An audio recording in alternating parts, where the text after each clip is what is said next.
ዛሬ እንግዲህ እንደኔ ጽድት ጥንቅቅ ያለው ባለ 3 መኝታ 290 ካሬ ላይ ያለውን አፓርትመንታችንን ላሳያችሁ። ኑ ተከተሉኝ።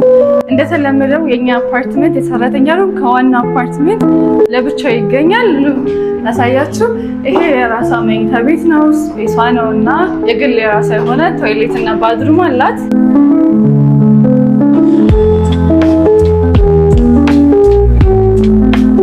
ወደ ዋናው አፓርትመንታችን እንግባ። ስትገቡ ራሱ ዌልካሚንግ የሆነ አቀባበል ያለው ሩም ነው። ተመልከቱት እንዴት እንደሚያምር ስፋቱ ያለው የተፈጥሮ ብርሃን ባንከኒው ተመልከቱት። እዚህ ባንከኒ ላይ በዚህ ሰዓት ራሱ ያለውን አየር እዚህ ጋር እየተዝናናችሁ ሻይ ቡና እያላችሁ እንዲሁም ደግሞ ቅዳሜና እሑድ እዚህ ጋር ቡናችሁን አቀራርባችሁ ፏ የምትሉበት ሰፊ ባንከኒ ነው። በዛ ላይ ቪው ራሱ በጣም ለከተማ ሴንተር ቦታ ላይ ይገኛል። እዚህ ጋር ፊት ለፊታችን ለጎላጎላ ህይወት በጣም በጥቂት ሜትር መድረስ ትችላሉ። ወደ ዋናው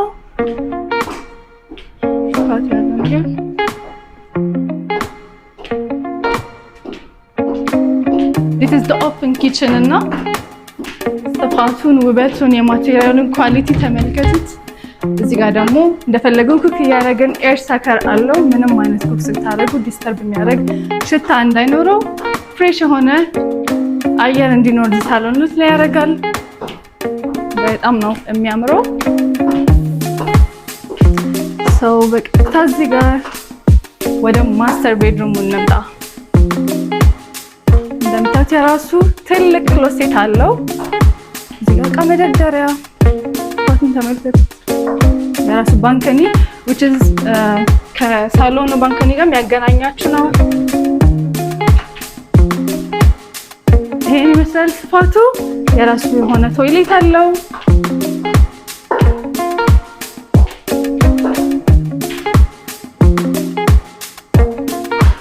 ስፋቱ ራሱ ደስ ሲል ሁሉም ባዝሩሞች ናቸው ባይ ዘ ዌይ እና ሴንሰር መስታወቶች ናቸው። እያንዳንዱ አፓርትመንት ላይ በየትኛውም ካሬ የተመጡ ሴንሰር የሆኑ ለላይትም ሆነ ለቴምፕሬቸር ሬጉሌት የሚያደርግ ሚረር አለው። ኳይት ስፍት ያለ እውነትም ፈረስ የሚያዘልል የተባለበት ከሳሎን እስከ መኝታ ቤት ተከተለኝ። ይሄ ዘ ኔክስት ቤድሩም ነው። ቆንጆ እንደምታያት የራሷ ክሎሴት ያላት ለእንግዳ የምናደርገው ሩም ነው። የእንግዳ ቤት የራሱ ባንከኒ ያለው ቴክ ሉክ።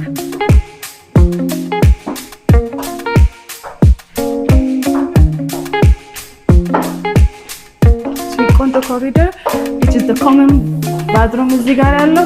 እዚህ ጋር እጅ መታጠቢያ ነው። ከሳሎን ወጥተን እዚህ ጋር እንግዳ እጅ መታጠቢያ ነው። እዚህ ጋር ደግሞ የላውንደሪ ስፔስ ናት። ይሄ ኮመን ባዝሩም ነው። ስፋትን ተመልከቱት። ወደ ሶስተኛው ቤድሩም ልሰራችሁ። ለፋሚሊ ቤት ልጆቻችሁ እንደዚህ ሰፋ ያለ የሚያምር እውነት ከዚህ ራሱ ውጡ አይላችሁም ልጆቻችሁ። እንደዚህ አይነት መኝታ ቤት ሰፊ ነው። የራሳቸው ክሎሴት አላቸው።